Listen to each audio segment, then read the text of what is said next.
On est obligé pour justement avoir une idée aussi. Pour quantifier, voilà, exactement. Donc avec le 115, puisque là nous travaillons avec le 115 en particulier, nous avons en moyenne entre 90 personnes et 180 personnes. Oui, quand même. C'est oui. quand même énorme. Oui, en sachant que nous avons sur Nice même à peu près 400 personnes au seuil d'urgence alimentaire. Donc le seuil d'urgence alimentaire, justement, on est donc aujourd'hui en mesure de dire qu'à Nice, il y en a au moins 400 qui sont en urgence absolue. Absolue. Voilà, c'est-à-dire que ce sont des gens qui n'ont pas à manger, qui ne mangent pas à leur faim, et parfois des enfants aussi. C'est ça, absolument. Absolument. On a aussi, et on est confronté à cette problématique avec les enfants, avec la petite enfance. Alors vous êtes obligé de fédérer aussi des partenaires, des grandes surfaces, des gens qui vous fournissent les denrées alimentaires. Comment vous vous fournissez? Oui, tout à fait. Alors nous avons une double connotation. La première, c'est d'aider donc les personnes en nécessité, et la seconde, c'est d'essayer de mettre en place un système de lutte contre le gaspillage alimentaire. Aussi, j'allais y venir, donc c'est bien que vous en parliez. Donc c'est une bonne chose parce que en fait, nous travaillons beaucoup avec la Banque Alimentaire qui est notre premier fournisseur,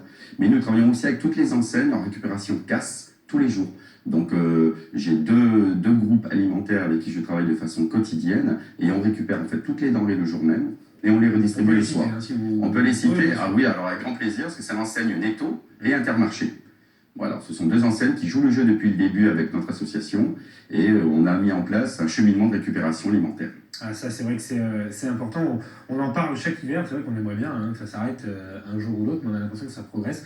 On y reviendra tout à l'heure parce que je vais vous montrer un tweet sur la pauvreté qui risque de vous intéresser parce qu'on arrive là en période électorale et on attend aussi des politiques qui trouvent la solution à ces problèmes-là. Alors, je le disais, vous êtes membre donc d'Intersecours, Intersecours 06, qui chapeaute un petit peu toute cette distribution, ce dispatch.